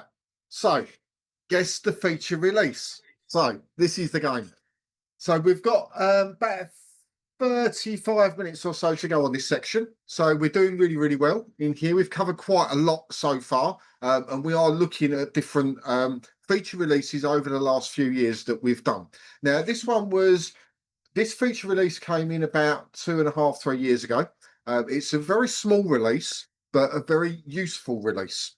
And this is all about polishing. This is all about making something look just that little bit more professional without leaving it to chance. And it was released, and I'll give you a slight clue on it. And David may, at the moment, he's not getting it, but he will get it when I say where you can find this. So you can find this in the media library. And it's all about polishing. It's all about making something just look that bit more professional with less effort, having a bit of control over it. What do you think the feature release was? I'm going to let you guys guess what it is. I know what it is. Okay. So come on, guys. Kevin's at 67 comments. He wants to beat 91. That's his target for today. Oh yeah, 91 comments. We've got 40 minutes to get to 92 comments. I wasn't even trying. So Right. come on, guys. Get over 91. We want your comments. What is it? Have a guess. If you can't think of what it is, I'm going to give it a few more seconds and then I'm going to announce what it is. I'm going to get David to announce what it is. No. It is custom thumbnails. Correct. That was lucky. You know those blogs. You know where it always picks the video screenshot where you like that and you look a little bit. That was a problem. So we wanted an easy way for you to create something that made your videos look really professional, really cool. Yeah. So this was really good, wasn't it? Because we also introduced like Canva into this as well, so you can go and create something in Canva and drop it in there. But I personally use a stick. I mean, I always top and tail the videos. So you'll notice that when I come in, I always have a front card like this. And so because I have that front card, I can make sure that I go to that place if I'm dropping it into Zenler. So I can just like select that frame and it's ready. So I'm going to show you, I think I've got somewhere, I've got the old day with Zenler, which I think has got me going like this. The same thing. I wanted to find one of Kevin. I can't find one. He's always looking good. That's the problem. Can't find bad ones. I desperately tried to, but I couldn't. So here we go. So I've got it in here, right? So all you need to do is you need to go edit. And you can only do this when the video's uploaded. So guys, if you're seeing this kind of thing, so I'm going to go back. If you're seeing this, it means it hasn't uploaded yet, all right? So when you actually see it, and you can filter on videos here. So let me just go back one. When you see it's like this and a little thumbnail, you know it's ready to go. So if you click the little pencil icon, you're going to see this come up. And this is a cool area actually, because if you've got closed captions, you can upload them here. So if you've done your captions in English, you could take them into a caption generator. Just looking at my face, you can take them into a caption generator and you can get it to produce it out in German or Spanish or whatever you like. And then you can put them straight in here and they have caption choices then. So that's cool. You can also tag your videos in here. And now I'm going to show you the update thumbnail. So if you click update thumbnail, you can design this in Canva. So if you click that, it'll open Canva and you can do your design up and drop it in there. I don't use that. I tend to just create it in Canva and put that on the edit of the video. It's just easier. But this is a horrible, horrible front card. So let's just show you what you can do. So if I click play, okay, it'll play the video. And remember, I always start. Oh, there we go. So that's a bad one. That's not a good one. Very hard to find good ones of me here. But you can stop and then you can go select current frame. So if I select current frame, there you go, I've appeared there. So I probably wouldn't use that at all. This was before the days when I used to top and tail at the bottom because we're always developing. So I would probably upload a custom one. So I've got nice custom ones here, so why not pick it? So I picked that one and now we've got something that's perfect in with what we've got. So you can swap these around. You can go in and you can upload another one. So today's we've got the yellow theme, so I can update that to yellow. So now that will be updated in our media library. So if we go back in our media library and we go to video and it refreshes, then you're going to see that that has now been updated from that old one. So look through your videos of ones where you're doing all this kind of thing, or it's mid-shot or something, and go and change it. Just change it for a nice course card at the front. That's it.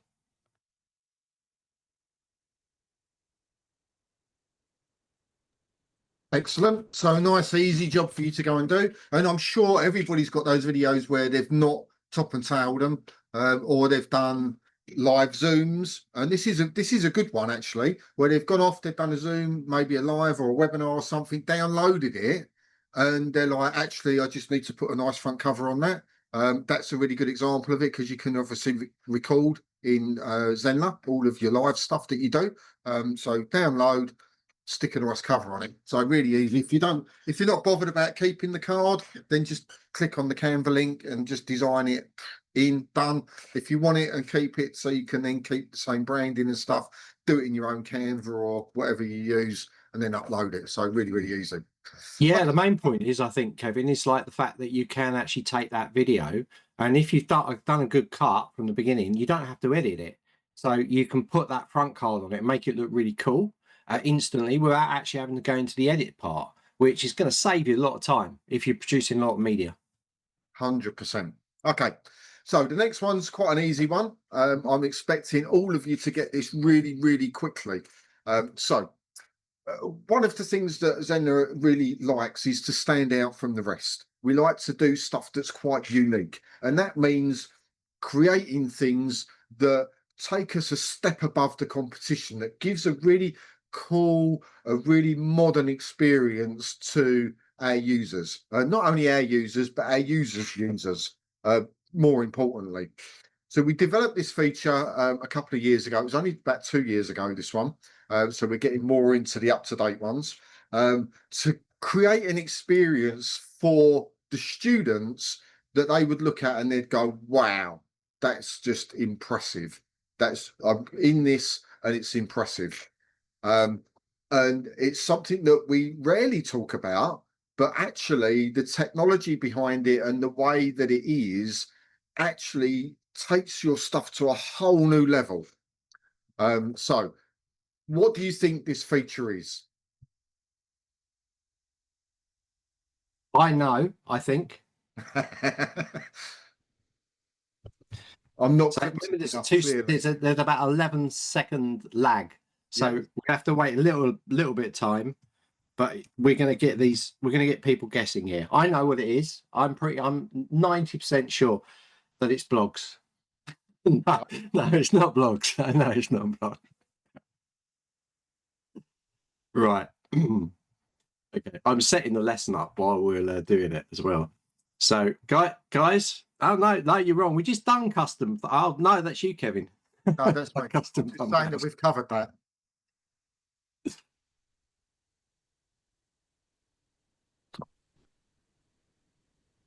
No, Billy. You're getting too technical. JavaScript, CSS, HTML editor.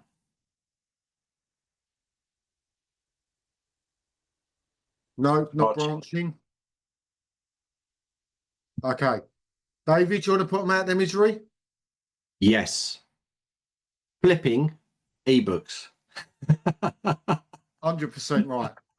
It's something I've never seen another LMS system provide, and it takes a flat PDF into something that looks really, really astonishingly amazing. So the experience for your students, it's just a whole new level of quality feel about it. So are you using the ebook, the custom flip books that you can create in a course? Yes or no? If not, we're going to show you anyway exactly what that looks like. Yeah. So it does depend on the ebook size. So this is why sometimes pre-recorded stuff's good, because obviously PDFs take a bit of time to process. So I just uploaded one, but it's taken a bit of time to load into the platform. So I'm just going to have a quick look around and just talk about the benefits of an ebook over like just uploading a PDF, for instance. Kevin. Sorry, say again. What did you say? Have a little talk about just have a little talk about the benefits of what we're doing with ebooks over like a PDF, for So instance. a lot of the time we like to have it's about creating an experience for people. When you've got a PDF can be quite a flat experience. You end up scrolling, and when you do it online, I don't think it creates the best experience. It's a little bit different when you've got things like PowerPoints and you're flipping through and you slide. But with a PDF, it's a little bit different. When we put it into this type of flickbook, it gives the whole impression of it actually being a book, even down to the way that it curls the pages and it makes the noise and all of that stuff. So it's much more engaging for people to be able to go in and view that stuff. So it's just, as I say, another level of quality and something different that you can offer your students. Now, that doesn't mean that you can't offer it as a download. And then when it's downloaded as a traditional PDF, which is absolutely fine. So I had this question come up in an onboarding the other day that I was doing. People were really struggling. I want to put a PDF for people to download. So we'll show that as well in a sec, because if you just add a PDF into a course, as you all know, they can't just download it. So how do we get them to download stuff? That came up as a question, which was, for me, when I first joined, it confused me a little bit. I didn't really understand it. I thought I could just do it, but you can't. So we'll cover that because it's really easy just to throw this on top of this one as well, just so you know how to do that. Yeah, absolutely. I'm ready now. So thank you, Kevin. Yeah, exactly. The ebook, by having an ebook in there, that people can't download it. So a lot of people are, well, I want to show content, but I don't want them to have the PDF or be able to grab it or those things. So this kind of fills that gap. And of course, you can always put a download in there if you want to. And if you've got a download that you put in there, you could zip it and put a password on it. So you could secure it that way as well. So let's have a quick look at this. So I've just uploaded one now. I'm going to show you the upload process, but it does take a bit of time because Zenler has to convert that to an ebook, an actual flip ebook. So if I just share my screen now, I've got one in here, it's ebook, and I've got it in here. So I'm going to set a new lesson up just to show you how it works. So I've got a new lesson. So you can just go in here, name that lesson, and down here, you're going to see this ebook. So if you click that, you can upload your PDF directly in here, or you can go to your PDF library if you've already uploaded it, and you can look through here and you can add those PDFs by clicking it there and it will pop into here. Okay. So it always take a bit of time for it to process. So what I say to people, if it's a large ebook, then upload it the night before. This is not something that you do lastminute.com, okay, unless it's a small ebook, which is what I just uploaded. So you want to be leaving that overnight and then check it the next day that everything's worked out correctly, and then it should be fine. So if we look at this ebook here, this one here that I've done, then we'll see it in action. So I've uploaded it. I'm going to go to the course curriculum page, and then I'm going to go down to the ebook. If I go to this one, you'll probably see that it says processing. Oh no, it's loaded. So this one's loaded here. This was a YouTube challenge, and you can see I can flick through the pages. I can do this as well. Okay. Now it also makes a clicking sound. You probably can't hear it, but it's making a clicking sound as I'm moving through these pages. This was an ebook that I set up for the YouTube challenge because I wanted all these things in here. So you've got this little ebook that's not really downloadable because it's part of this, and you can go through it. And down here, you can also set the pages. So you can flip straight to the pages inside here. So you have this navigation here. You can zoom in as well. So you can zoom in on that content, you know, and you can zoom out again. You can go to full screen. You can press escape on your keyboard to escape that, to escape down. And here's another ebook example in here as well. So this is another one that was set up that's got some stuff in here, and that's good. And you can also jump to the pages inside here. So I can page 7 for it. If I've got page 7 or page 4, you can jump to them inside here as well. So ebook, really, really cool. You've got this functionality. It's all within the platform itself, and it's a really good one. So you might want people to look at this, and you might want people to download it. If you want people to download it, you can come into your lesson here, and then underneath here, you could drop the download, or you could drop the PDF in. So if you went to downloads, you could find that file and you could upload it into there if you wanted to as well. So you can drop that in there if you want as well. So you can remember inside any of the lessons you can build. So you can put media types, multiple media types in the same lesson. You could include all of them if you wanted to. Okay, that is the amazing ebooks. Excellent, love it. So very, very different. Just gives a different feel about what you're doing in your courses. It doesn't replace the PDF as such, but it certainly displays it in a much nicer, more modern way. So I really like that. If you're not using ebooks, go and have a look and see if they fit anywhere naturally in within your courses. Okay, so the next one, now this one I know is going to catch David out, 100%, I guarantee it. Blogs. No, it's not a big. Well, in a minute, I'm going to say yeah. It's not a big update, but it's an update that was necessary. It was more of a sort of a quality of life update. It's more about getting to know and understand your students a bit more and being able to just jog your memory when you needed to jog your memory on stuff. So this I know what it is. this came in a couple of years ago. I think it's probably never used. I don't know of many people using it, but it exists. And it's still there for you to be able to use appropriately. I think it's the start of something on a larger scale, but it's certainly something that I wanted to just draw people's attention to. I've not mentioned this for quite some time, so I think it's an important one just to very, very quickly cover. What do you think it is? Guys, do you know what it is? Tracy's got it straight away. Let's see. What's she put down? These two, you clever clogs, Tracy. Let me go and have a look. I'm not in the chat. Okay. So have a look. She's got it right. Oh, didn't see the thumbnails on the flipbook. Cool. Right, Tracy, spot on. You've got it 100% right. The ability to write a note on a contact's profile. I think this is the start of starting to get some semblance of a CRM system together.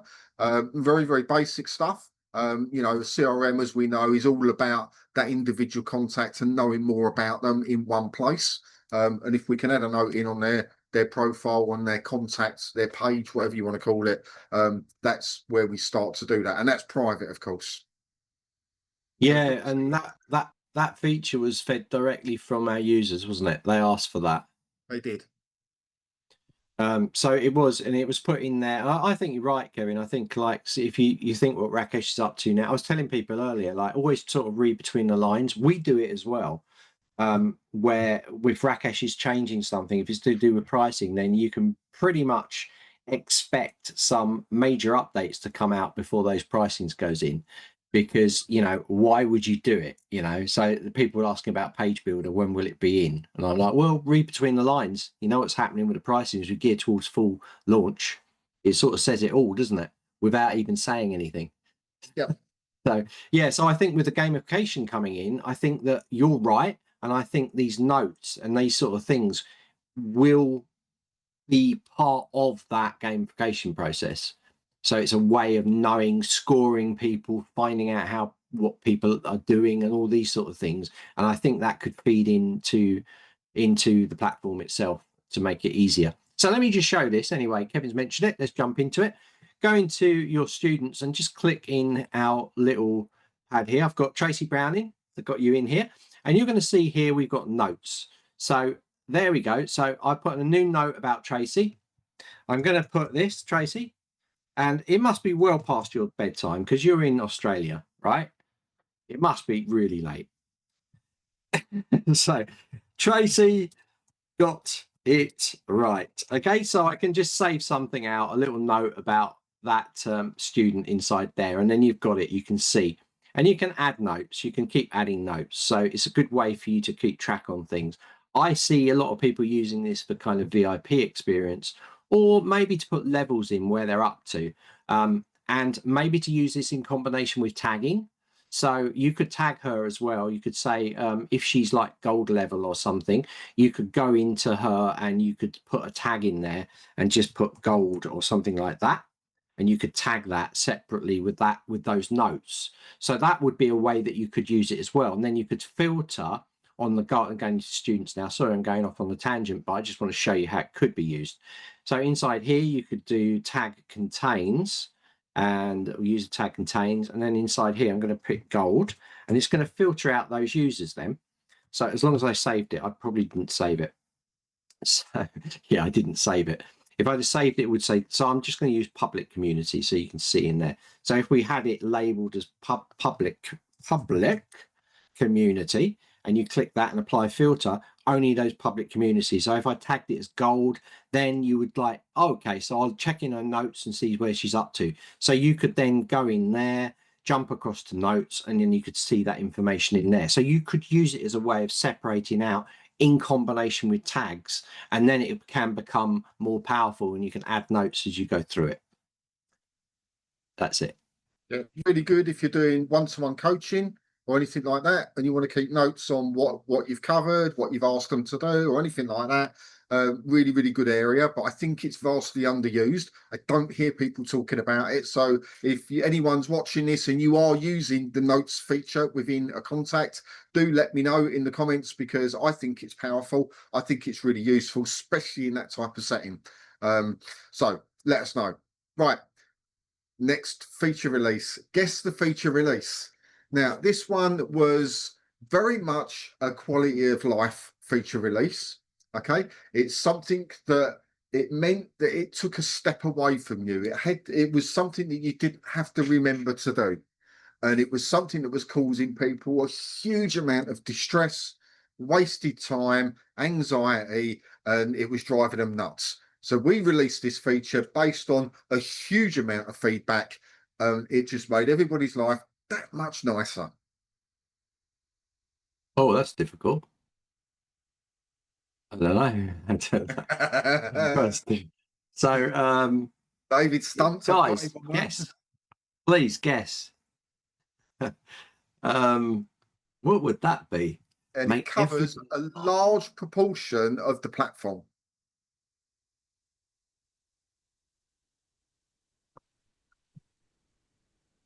Does anybody know?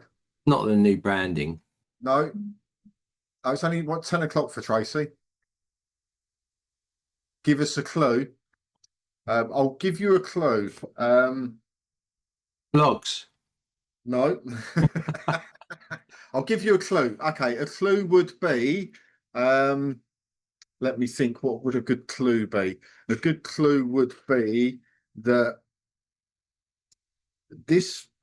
so this was a manual action that people were having to take that now they don't have to take. And that's the best clue you're getting out of me. Oh, it's No. not sitemaps.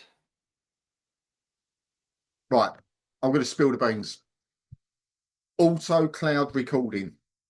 Auto cloud recording, of course. Tracy was around it, one-to-one lives and all that. She was in the right ballpark. But auto cloud recording got brought in because people were going on, they were doing lives before we had to manually hit the record button, and people were forgetting to do this, right? So it was introduced into the live area. Of course, yeah, and it made life so much simpler for everybody to do that. So I'm going to jump in and show you what light is on anyway. It's in there. It's easy place, but I'll just jump in there. I'm on the right site. Let me check. Right, okay, I am, so I can show this. Yeah, this was so good because one, it meant it was all on your platform. So you're not taking up your space on your computer, or if you're running something even on your phone or something, you're not taking up any space at all because it's all been cloud recorded. So it's held on Zenler. So in any place, and Tracy mentioned calendar as well, and I think that helps a lot of people. So if I go into one of these and coming down here, you're going to see auto cloud recording. So you've got auto cloud recording there, and that's on. So if you run your live, then in the cloud recording tab, you're going to see it there. Now I'm going to stop my share a second whilst I jump into another site, and this will be the tutorial site. I sometimes stop my share because obviously active students inside here, but I want to show you the cloud recording that we have for the last Zenler. Okay, the last session that we did, not the one we're running now, the last one we did. So let me just now share. See, this is all live. Okay, so the first session we ran this morning at 8 p.m. you click inside here, you're going to see that we have cloud recording over here, and cloud recording is here. Okay, so people have a lot of trouble with this, but if you hit this download, it will start downloading the files directly. But you have two methods, because here you can copy a link and it'll open up in a window, a Zoom window, so you can also download it as well. So cloud recording, really, really cool one. Fabulous. Kevin, hello. Right, I've got two more to come, and we've got about 15 minutes, 10 minutes or so. Okay, so the next one was, I would say, and it gets the feature release, right? This is what it is. So this was brought site-wide, this feature, and it was introduced to look at modernising the way the Zenler operated. It was used as a part of an inspiration for people to get involved in. And Rakesh really loves this feature particularly. And I think it's something that people tend not to use as much as they probably could or should. It's been featured a number of times in the last year on some of the trainings that we've done, and specifically ones that I've done. And it's been incorporated as part of the Zenler membership. Lots. Prominent areas you may find it is in the course area.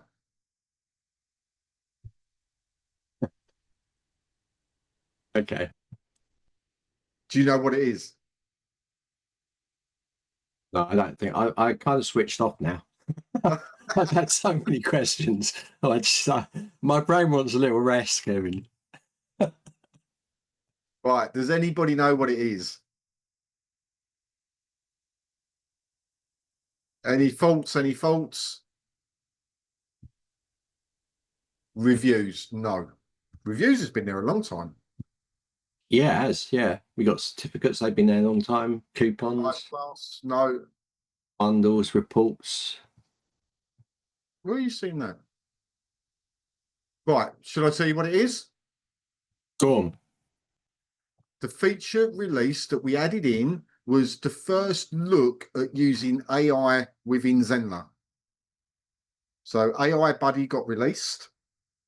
So when you go into a course, it can help you to start to outline your course, as an example. Oh, you're crafty. You're crafty because you got Zenler AI in Pages as well. I did say it was site-wide. I did. But most people will know it for being within the course area. Yeah. It's a good one, and it's not something I tend to use the AI. It's really funny actually, because whenever I am not live, and I don't know if it's something to do with streaming or something, the bandwidth, but whenever I try to use AI when I'm streaming, and I've done it a few times, I've tried to get it to generate, to do stuff, it never works when I'm streaming. But as soon as I stop the stream and I'm just on the platform and I'm just using AI to rewrite something inside the platform, it works every time. So I don't know what's going to happen here when I test this out, but I'll give it a try. But that's what my experience. I thought you would have got it from the clue that it's Rakesh's favourite because it's named after his dog. His dog's called Buddy, right? Yeah, of course. Yeah. No, I didn't get it. I was thinking, David, you've done 4 hours of live so far today. So I just got communities in my head. So I'm just like, it's communities and blogs. Right, let me show you quickly the creator. So like AI, you can use it to create outlines anyway. You could use ChatGPT to create an outline, but we'll do something here anyway. So I'm just going to call this let's call this Zenler online platform, and let's go in here and put a new way to launch your courses and memberships. Okay, something like that, and obviously a description as well. So something like the all-in-one platform for course creators toolbox for running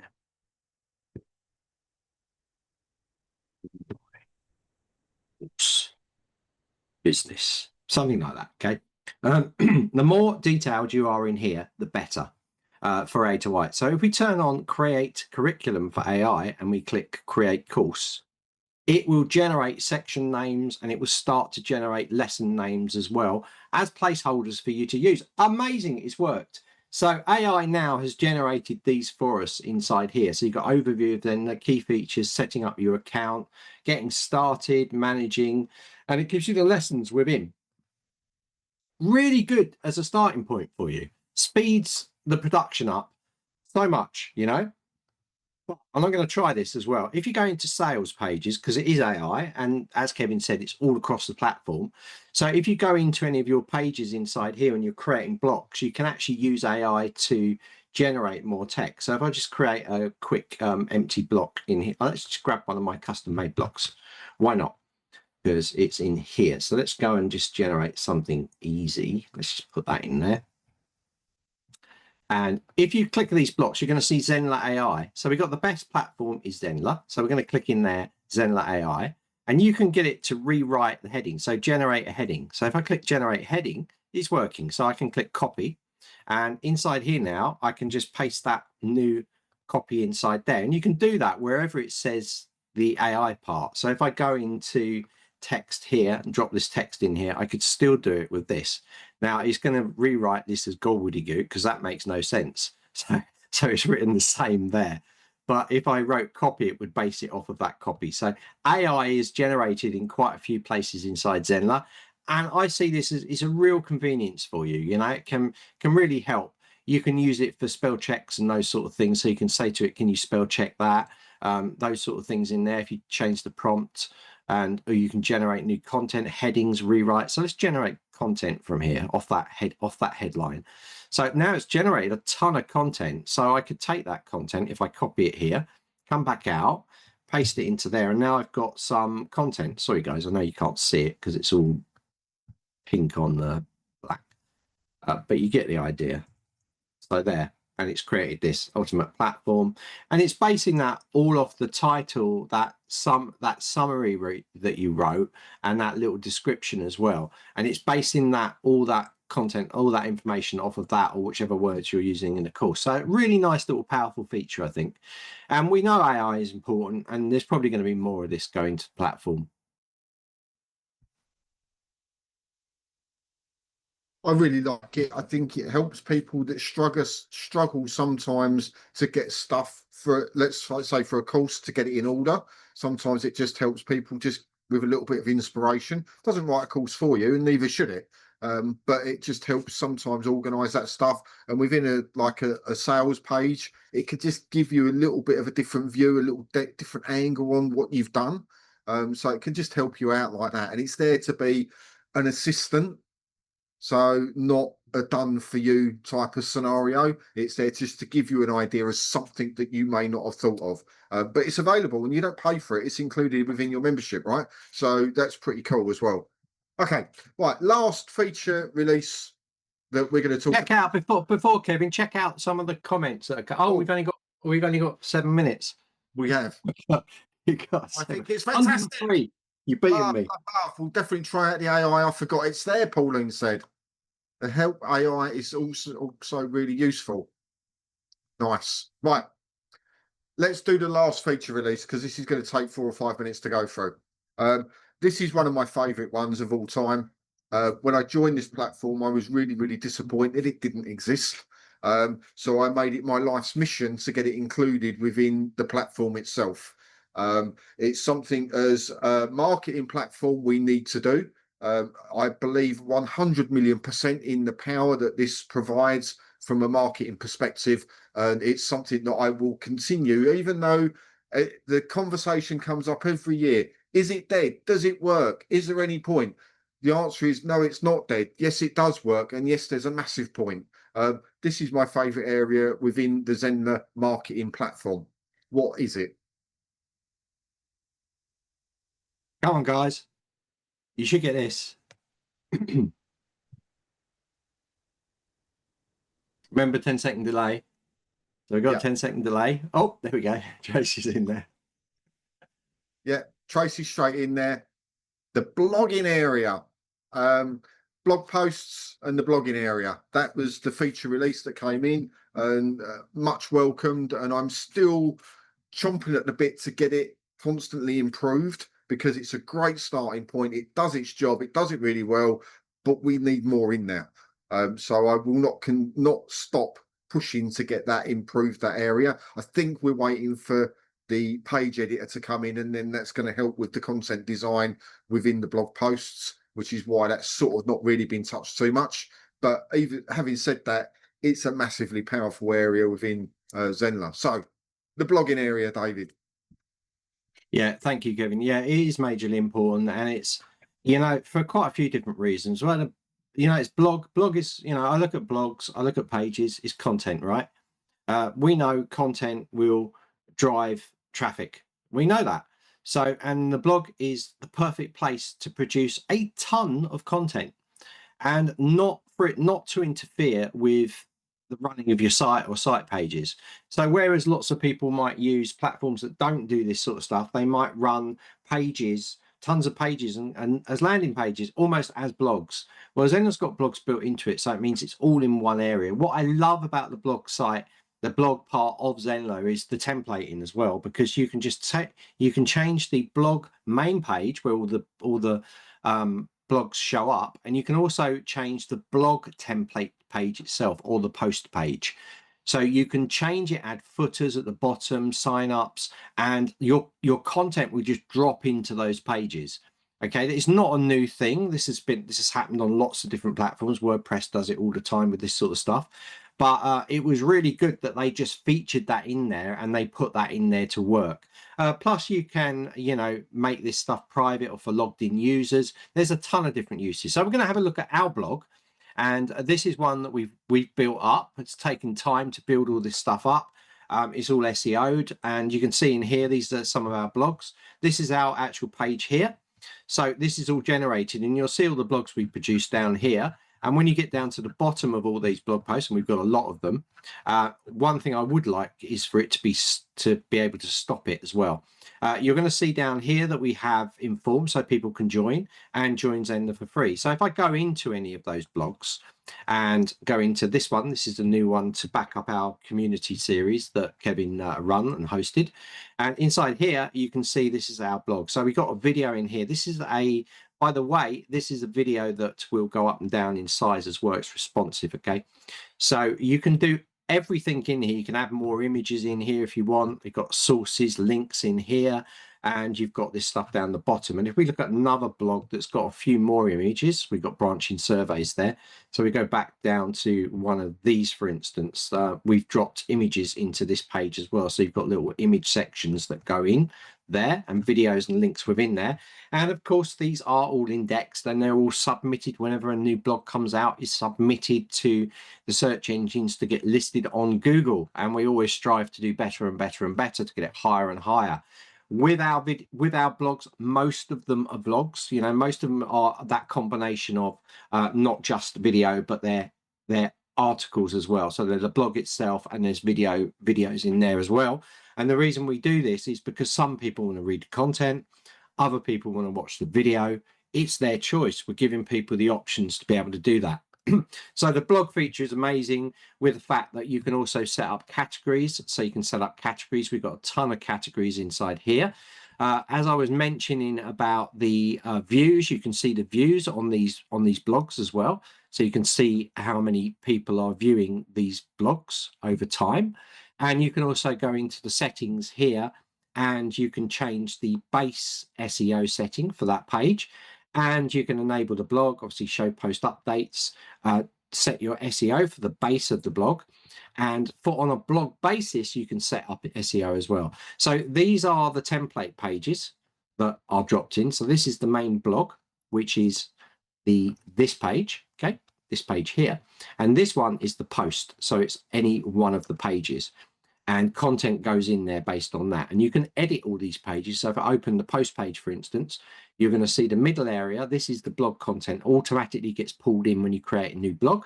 And these are the dynamic blocks that we've set up that you use your standard page builder to build out. So you can do anything in here, anything you like. You can even put commenting plugins in here as well, because you have that access to be able to add. And the only bit you don't change is this. If you deleted this out, then your post wouldn't show at all. So you make sure you leave that in there, and you can make it truly your own. And that's what I love about it. I think it's really cool. So if I just jump into one of the blogs, I just want to show you this one here. This one hasn't been released yet. And if we go under settings, you're going to see that you can set up the SEO. So these are the previews. So you've got full SEO in here. You can also add custom HTML code inside there as well. If you don't understand that, don't worry. As you can see, post visibility for logged in users or enrolled in a course users as well. You can select that and select the course that they're able to see it. So you've got that level of control. You can also turn off or on the featured image, which is this one down here. So really, really powerful, the blog post area. As Kevin mentioned, there's probably a lot more going in here. I think commenting will go in there. If I'm reading it correctly, we've got the community feature. It's massive. And I think an offshoot of that will be delivered into the blogs. That's what I would assume. I haven't been told that. I'm just guessing. Nice one to finish on, Kevin. Yeah. So in the blogging area, go and have a play with it. That concludes our tour of feature releases for this segment with 1 minute to go. So David, thank you for hosting me. Thanks everyone for coming along. I'll hand back to you. That's lovely. Thank you. Well, we're in together. We started together. We're going to end together. Let's say goodbye to everybody, and we'll see you all at 4 o'clock in 2 hours' time. See you later, guys.